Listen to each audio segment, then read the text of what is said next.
Hello, garden friends. Today is the day the Lord has made.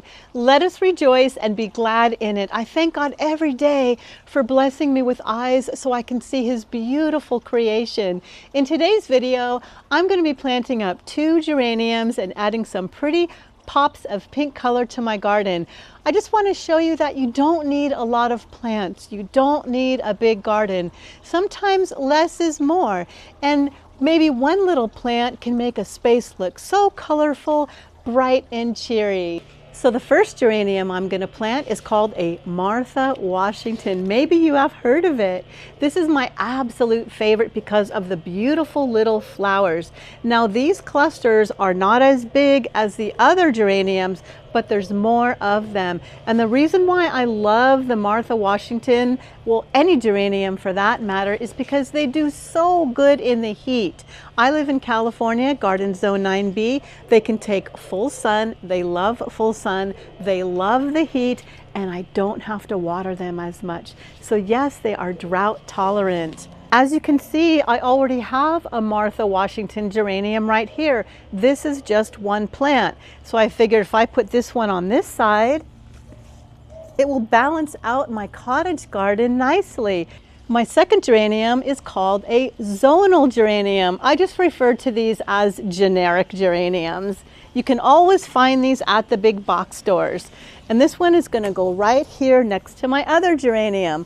I love how the colors kind of play off one another. Just like the darker pink with the white pink really adds a lot of color and brightness to this area. And over here on this side, I do have another geranium. This one's a really hot fuchsia pink. I think it looks so pretty next to that bougainvillea. And look at my sweet cat Cookie. She's getting so old. I won't disturb her, but she's definitely enjoying the sun. Sweet baby. Here's a backside view of what the geraniums are going to look like. Look at all the color. Now this Super Tunia Vista bubblegum, that's just one plant. And the same goes for my Gara, only one plant. The yellow gilded sun rose, again, it's only one plant. One rose in the whiskey barrel, one rose over there. So you see, you don't need to pack your garden with a ton of plants. Sometimes if you just plant one, it gives it more space to spread out. And yes, that's even one bougainvillea plant, just one. Inside this vintage bathtub, I have one plant. This is a lantana. I had my Super Tunia Vista bubblegum, but I pruned that back because we just went through a really hard rainstorm. Yeah, so that's one plant. So I'm not going to plant this geranium directly across from it. I'm going to kind of move it forward a little bit. That way this geranium can spread out and the one behind it can kind of spread out. And if you've been watching any of my videos, you know that I have a special dig and mold potting method, which I'm going to show you. So what I'm going to do is I'm going to dig a nice hole that I think the pot will fit into. Once I dig the hole, normally I would put the pot inside and make like a mold. And then I would pull this out, twist, pull it out, and then plant my plant inside.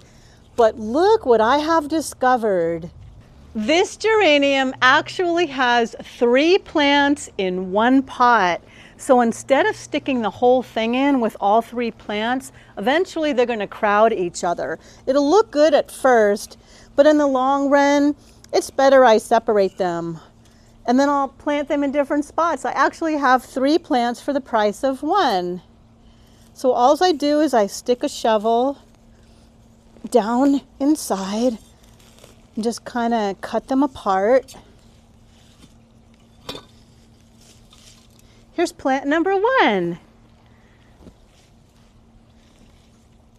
Oh, it's 2 plants. Okay, and here's plant number 2. This one's a little bit bigger. I thought it was 3, but it's 2. So my dig and mound method isn't going to work for this one, but I'll show you when I plant up that Martha Washington geranium. But oh well, gotta kind of go with the flow, because this one turned out to be a little different. Now I have another plant I can put somewhere else.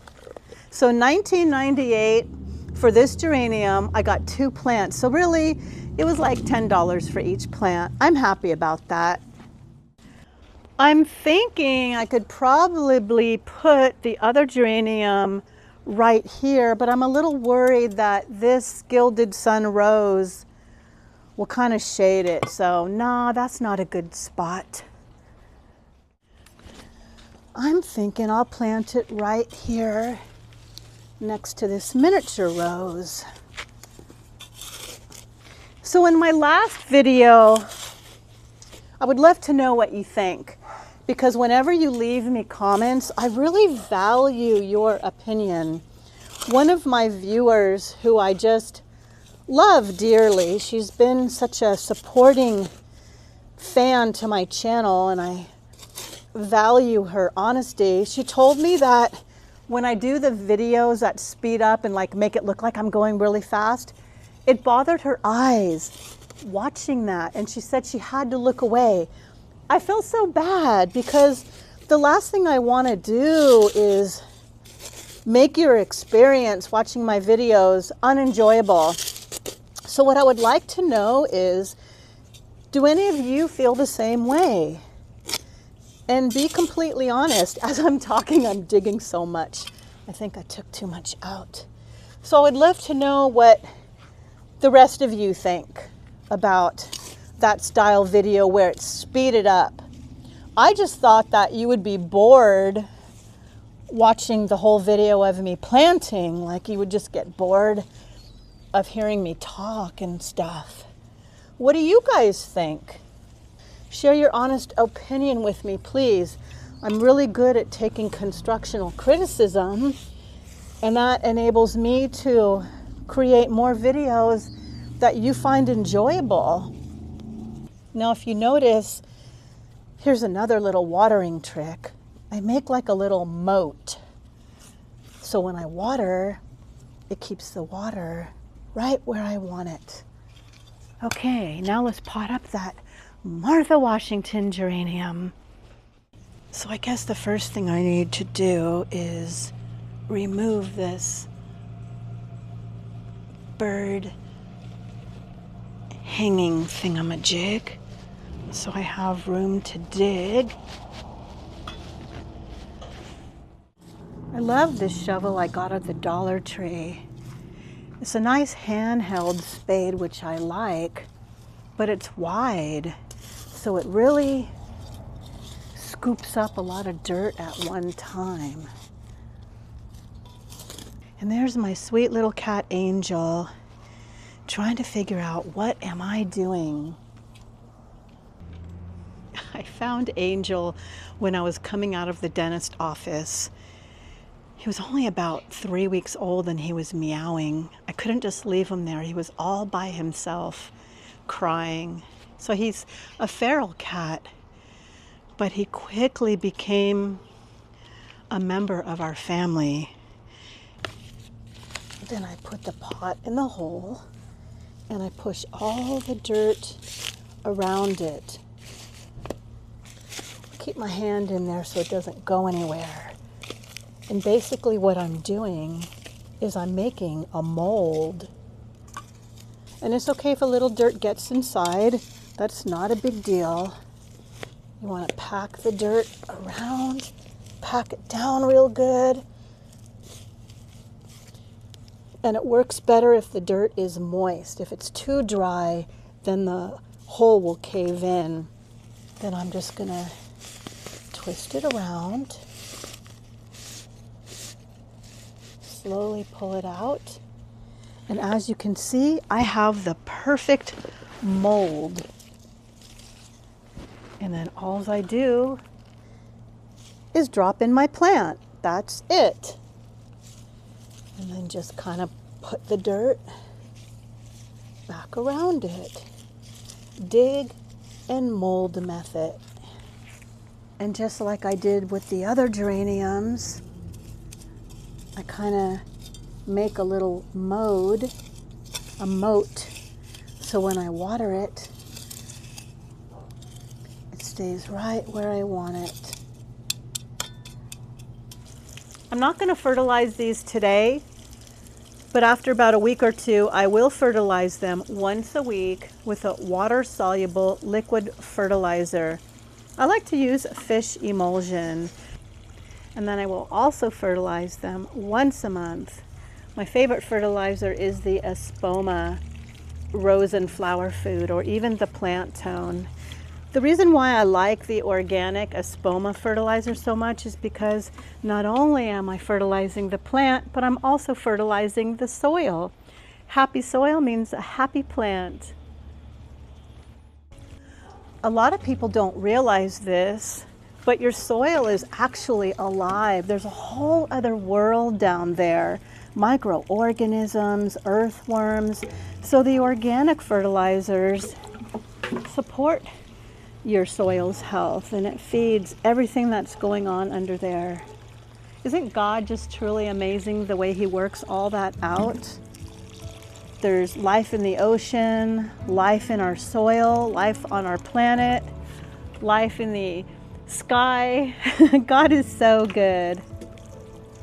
Remember, it doesn't take a lot of plants or a lot of money to make a garden beautiful. Sometimes a simple pop of color is all it takes to brighten your whole space and your day. Don't feel like you have to do everything at once. Just start small, plant what you love, and enjoy the process. There's something so special about watching even the smallest changes come to life over time. Little by little, those small touches turn into something truly magical, and before you know it, your garden becomes your happy place. It doesn't have to look like anyone else's, and it doesn't have to be perfect. Your garden is your space, and every flower you plant is a reflection of care, patience, and growth. So take your time and enjoy each step, and don't underestimate what a little pop of color can do. Your garden doesn't have to be big or perfect to be beautiful. It just has to bring you joy. Well, thank you so much for watching my video. I hope you have a beautiful day in your garden too. Bye.